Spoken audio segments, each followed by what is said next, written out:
Hello students, এই Moumita ma'am. আশা করি তোমরা সকলেই খুব ভালো আছো। Welcome back to our channel.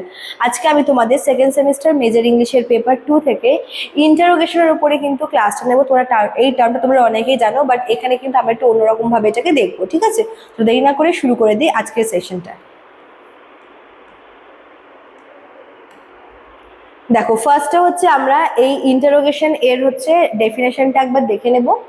Interrogation is a figure of speech in which a question is asked not to get an answer but to create effect or emphasize a point. দেখো, interrogation বা interrogate বলতে আমরা যেটা বুঝি সেটা হচ্ছে কাউকে কোনো প্রশ্ন করা, তাই না? বাট ফিগার অফ স্পিচ হিসেবে ইন্টারোগেশনের মানে পারপাস শুধুমাত্র কিন্তু উত্তর পাওয়াটা নয়। এখানে প্রশ্ন জিজ্ঞেস করা হয় ঠিকই, কিন্তু প্রশ্ন করার পেছনে উদ্দেশ্যটা হচ্ছে কোনো একটা পয়েন্টকে হচ্ছে মানে কোনো একটা পয়েন্ট এখানে এমফেসাইজ করা বা কোনো একটা মানে পয়েন্টটাকে আরো বেশি হাইলাইট করা।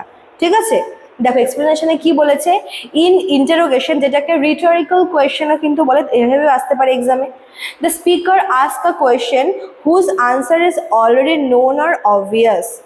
আমরা দেখবে যে অনেক সময় উত্তরটা জানি, আগে থেকেই জানি, উত্তর জানা সত্ত্বেও কিন্তু প্রশ্নটা করি।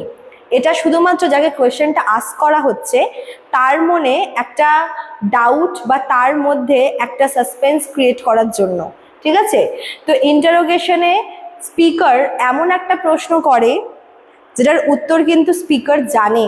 ঠিক আছে, বা যেটার উত্তর হচ্ছে একদম অবভিয়াস, নিশ্চিত। It is used to express strong feelings, make a point or attract attention. এটার পারপাসটা হচ্ছে একটা স্ট্রং ফিলিংসকে এক্সপ্রেস করা, অ্যাটেনশন অ্যাট্রাক্ট করা, প্লাস একটা কোনো একটা পয়েন্টকে হাইলাইট করা। ঠিক আছে, দুটো এক্সাম্পল তোমরা দেখে নাও এখানে। দেখো কি বলেছে, who does not want to be happy. কে খুশি হতে চায় না?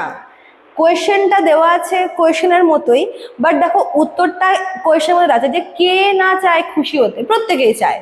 মানে অ্যান্সারটা কিন্তু স্পিকার অলরেডি জানে, তার কাছে জানা, বা এটার উত্তরটা একদম অবভিয়াস, ভীষণ ক্লিয়ার, কোয়েশ্চেনের মধ্যেই দেওয়া আছে।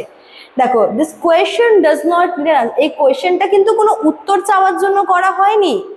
কোয়েশ্চেনটা এমন করে করা হয়েছে যেন এটা হচ্ছে একটা এফেক্ট, একটা হচ্ছে অ্যাট্রাকশন বলতে পারো, যে ক্রিয়েট করে, একটা এফেক্ট ক্রিয়েট করে, প্লাস এটা হচ্ছে মানে কারোর অ্যাটেনশনটা নেওয়ার জন্য বলতে পারো যে এরকম প্রশ্ন করা হয়। এরকম ধরনের প্রশ্ন কিন্তু কোনো উত্তরের প্রয়োজন হয় না। ইট suggest that everyone wants to have, এটা মানেই হচ্ছে কি প্রত্যেকেই খুশি হতে চায়। কে না খুশি হতে চায়? প্রত্যেকেই চায়, কোয়েশ্চেনের মধ্যে উত্তর আছে। ঠিক আছে, আর এটা দেখো কি বলেছে, can anyone deny the truth. কেউ কি সত্যিটাকে ডিনাই করতে পারে? এখানেও দেখো প্রশ্নটা কিন্তু শুধুমাত্র কোয়েশ্চেন মানে অ্যান্সার পাওয়ার জন্য করা হয়নি। এখানে বলা হয়েছে যে কেউ কি সত্যকে ডিনাই করতে পারে, এটা মানে হচ্ছে কেউই পারে না, তাই না? The question implies that no one can deny the truth, যে সত্যকে কেউই অস্বীকার করতে পারে না। It is used for emphasis. ঠিক আছে, তো মানে এই যে ইন্টারোগেট বা হচ্ছে ইন্টারোগেশন যেটা, এটা কিন্তু কোনো উত্তর পাওয়ার জন্য প্রশ্ন করা হচ্ছে না, উত্তরটা কোয়েশ্চেনের মধ্যেই ইমপ্লাইড আছে। ঠিক আছে, চলো, তো এই ছিল তোমাদের আজকের ক্লাসটা। যারা ভাবছো আমাদের কাছে অ্যাডমিশন নেবে তারা আমাদের অফিসিয়াল নাম্বারে কল করে নিতে পারো। আমাদের অফিসিয়াল নাম্বার দেখো দেওয়া আছে এখানে। এছাড়াও কিন্তু এখানে কোর্স ফিটাও দেওয়া রয়েছে মেজরের জন্য এবং মাইনরের জন্য। আর তোমরা চাইলে কিন্তু আমাদের নোটস আমাদের অ্যাপ থেকেও তোমরা পারচেস করতে পারো। আমাদের অ্যাপের নাম দেখো কর্নারে দেওয়া আছে।